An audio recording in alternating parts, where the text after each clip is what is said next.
নমস্কার, আমি জ্যোতিষী শ্রী গৌর ভট্টাচার্য। হ্যাঁ, থাম্বনেলে ঠিকই পড়েছেন। এই 5 রাশির জাতক বা জাতিকাদের জন্য জীবনে যত সুখ, যত শান্তি, যত টাকা, যত পয়সা, সমস্ত রকম ঐশ্বর্য আসবে এই এপ্রিল মাসের শেষ 20টা দিনে। এই শেষ 20 দিনে এই 5 রাশির জাতক বা জাতিকাদের জন্য মুখে হাসি ফুটবে। কী ঘটনা জানতে হলে ভিডিও শেষ পর্যন্ত মনোযোগ সহকারে শুনতে থাকুন। সেই 5টা রাশির মধ্যে আপনি আছেন কি না।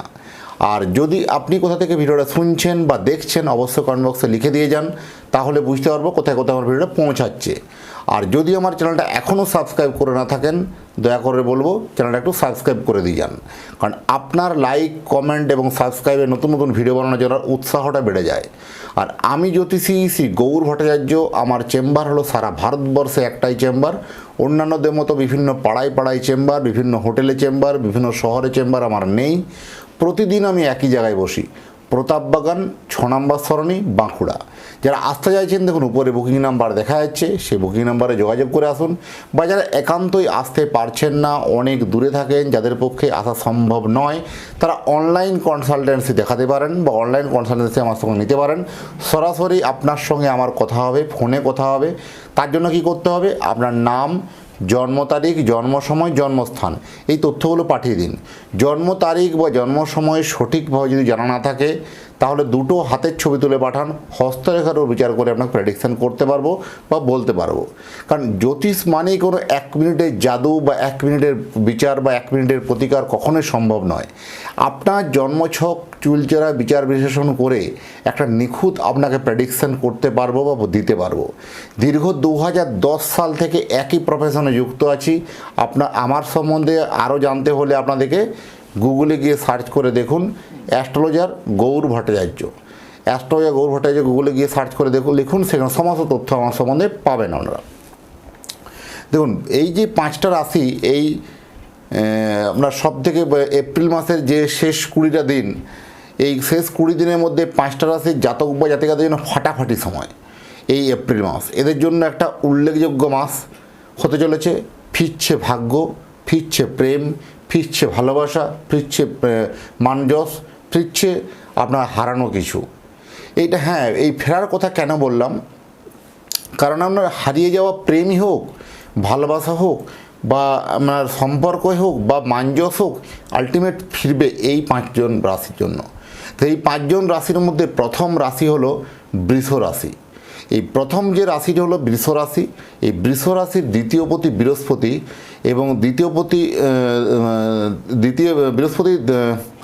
বিশ্বরাশির দ্বিতীয় বৃহস্পতি অবস্থান করেছে। সরি, এটা কতক্ষণ একটা ভুল হলো।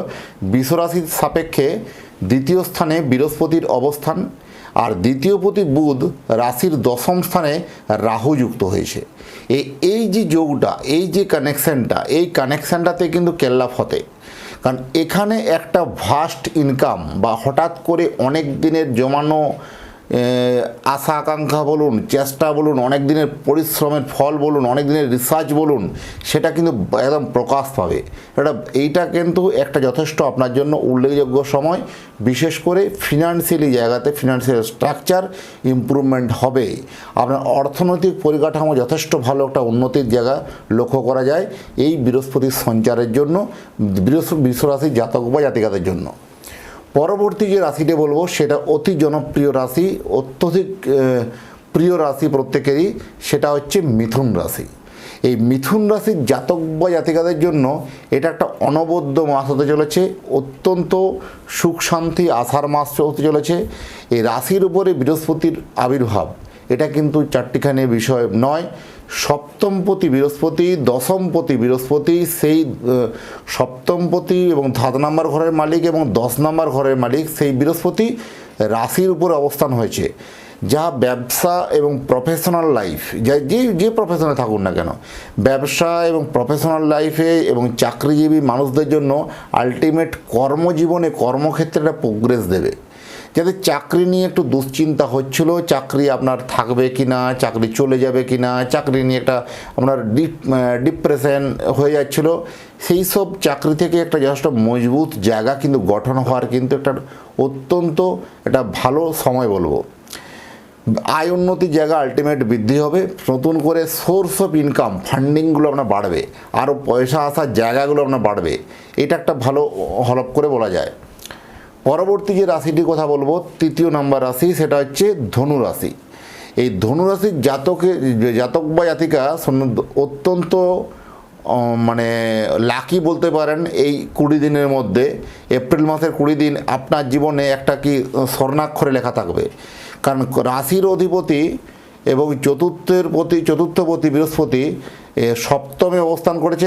আয় বৃদ্ধি বা বিভিন্ন ট্রানজ্যাকশনমূলক আয়, বিভিন্ন যারা ব্যাংকিং সেক্টরে করেন, যারা অনলাইন সেক্টর করেন, যারা কোনো সার্ভিস প্রোভাইডার, তাদের জন্য কিন্তু ইনকাম লেভেল, ফাটকা লেভেল যথেষ্ট ভালো। এখানে কোথাও দেখবেন পয়সা আসার জন্য অনেক দিন থেকে কষ্টের মধ্যে ভুগছিলেন, এবার তার সেই সব কষ্ট প্রকোপগুলো লাঘব হতে চলেছে। আপনার পকেটে কিছুদিন আগেও একদম মানে কপরদকহীন পয়সা একদম শেষ হয়ে যাচ্ছিল, সামান্য যেটুকু পয়সা পাচ্ছিলেন অটোমেটিক আস্তে আস্তে শেষ, এরকম যাদের সিচুয়েশান চলছিল, এবার থেকে পকেটে একটু হলেও টাকার মেয়াদ বাড়বে বা টাকার পরিমাণ একটু বাড়বে। এবার আপনি কোনো জায়গাতে কোনো জিনিস কেনার জন্য বা বিভিন্ন শপিং মল বলুন বা বড় কোনো মলে বলুন বা বড় কোনো বিপণীতে বলুন, যখন কোনো কিছু কিনতে যাচ্ছেন, কেনার সময়তে আপনি সেই বিলের যে দামের যে লিস্টটা বা ট্যাগটা ঘুরিয়ে দেখে নিচ্ছেন। কারণ এই ট্যাগ ঘুরিয়ে দেখে কেনার মানসিকতা এই ধনুরাশির জাতক বা জাতিকাদের জন্য বেশি আছে। কারণ এরা অত্যন্ত হিসাবী, অত্যন্ত ন্যায়পরায়ণভাবে থাকার চেষ্টা করে। কারণ এরা কি হয়, আমার যেটুকু লিমিট আছে বা সেই লিমিটের বাইরে আমি গিয়ে খরচা করব না, তার জন্য জিনিসটা কেনার আগে যখনই জিনিসটা পছন্দ হলো, তার সঙ্গে সঙ্গে দামটাকেও সে কিন্তু নিজের লাইফস্টাইলের সঙ্গে একটা কমফোর্ট হয় কি না এটা কিন্তু বারবার মিলিয়ে দেখে এরা। বিশেষ করে বিশ্বরাশির জাতক বা জাতিকাদের জন্য এটা কিন্তু মোরাল ক্যারেক্টার, এটা হয়েই থাকে। কারণ এরা বেহিসাবি করবে না। আপনি কোনো একটা জিনিস কিনছেন 1000 টাকা দাম, সেই 1000 টাকার জিনিসটার যা যা ফাংশন বা যা যা তার কোয়ালিটি আছে, সেই রকম গুণগত মান সাপেক্ষে দেখুন 500 টাকায় পাওয়া যাচ্ছে সেই জিনিসটা, তো তুলনামূলক একটু হয়তো কম হয়তো দেখতে ভালো, সেই 500 টাকার জিনিসটা পছন্দ করবে সে। কিন্তু এরকম ধরনের একটা প্রবণতা এদের মধ্যে থাকবে। এরা কিন্তু অত্যন্ত হিসাবী হয়, এরা অত্যন্ত ন্যায়পরায়ণ হয় এবং জীবনে মানে কর্তব্যের মধ্যে এরা কিন্তু একদম নিপুণভাবে লেগে থাকে। তার যতক্ষণ না কাজটা শেষ হচ্ছে, সেই কাজটা কিন্তু মনোযোগ সহকারে কিন্তু লেগে থাকার প্রবণতা বেশি। পরবর্তীকালে যে রাশিটি বলবো সেটা হচ্ছে তুলা রাশি। এই তুলা রাশির জাতক বা জাতিকাদের জন্য তৃতীয়পতি, ষষ্ঠপতি বৃহস্পতি এই নবম স্থানে আগমন করেছে। বিভিন্ন পৈতৃক সূত্রে বলুন, শ্বশুরকুল বা পিতৃকুল বা মাতৃকুল, যেখান থেকে প্রপার্টি সংক্রান্ত কোনো একটা ট্রানজ্যাকশান হতে পারে, জমি কেনা বা বেচা হতে পারে, বা আপনাকে কোনো অনুদান করতে পারে, আপনার আলটিমেট প্রপার্টি ভাগ্যটা এই মাসে একটু গ্রোথ হওয়ার সম্ভাবনা বেশি। বিভিন্ন উইল সূত্রে প্রাপ্ত সম্পত্তি আপনার কিন্তু নামে আসতে পারে।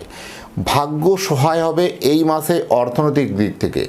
আর্থিক যে মন্দা চলছিল বা আর্থিক যে ডিস্টার্ব চলছিল, সেই আর্থিক মন্দা বা ডিস্টার্বটা কিন্তু এবার কিন্তু এতটা চলবে না, এবার অনেকাংশ হারে কিন্তু কমে যাবে। পরবর্তীকালে যেটি রাশি বলবো অত্যন্ত উল্লেখযোগ্য রাশি, সেটা হচ্ছে কুম্ভ রাশি। দ্বিতীয়পতি, একাদশপতি বৃহস্পতি পঞ্চমে বসে আছে। প্রপার্টি থেকে, জমানো অর্থ থেকে, হারানো অর্থ থেকে, হারানো প্রেম আলটিমেট ফিরছে। যাদের হারিয়ে গেছিলো বিশেষ কিছু, আপনার খুব যে কোনো অনেক দিনে জমানো টাকা কাউকে দিয়েছিলেন ফেরত পাচ্ছেন না, বা কোনো তো কোথাও ইনভেস্টমেন্ট করে পাচ্ছেন না, এবার এরকম একটা মানে যাদের মাল্টিপল ফিনান্সিয়ালি জায়গায় কোনো প্রবলেম ছিল, সেগুলো কিন্তু অনেকটা হারে মিটতে চলেছে। এটুকুন কিন্তু হলপ করে বলে দেওয়া যায়। আর আপনি যদি আপনার সন্তানের জন্য একটা জন্ম কুণ্ডলী বানাতে চান, তাহলে আপনার নিচে লিখুন আপনার সন্তানের নাম, জন্ম তারিখ, জন্ম সময়, জন্মস্থান। এই তথ্যগুলো লিখলে আপনার সন্তানের জন্য জন্ম কুণ্ডলী বানিয়ে ডিটেলস আপনার অ্যাড্রেসে বাই পোস্ট দ্বারা আপনাকে পাঠাতে পারবো। আমার নিজের হাতের লেখা প্রেডিকশন আপনার বাড়ি অবধি পৌঁছে যাবে। আপনার সন্তানের সমস্ত জিনিস জানানো হবে, কেমন হবে প্রেম জীবন, কেমন হবে পড়াশোনা, কেমন হবে তার বিবাহিত জীবন, কেমন হবে কর্মজীবন, এভরিথিং সমস্ত কিছু জানানো হবে।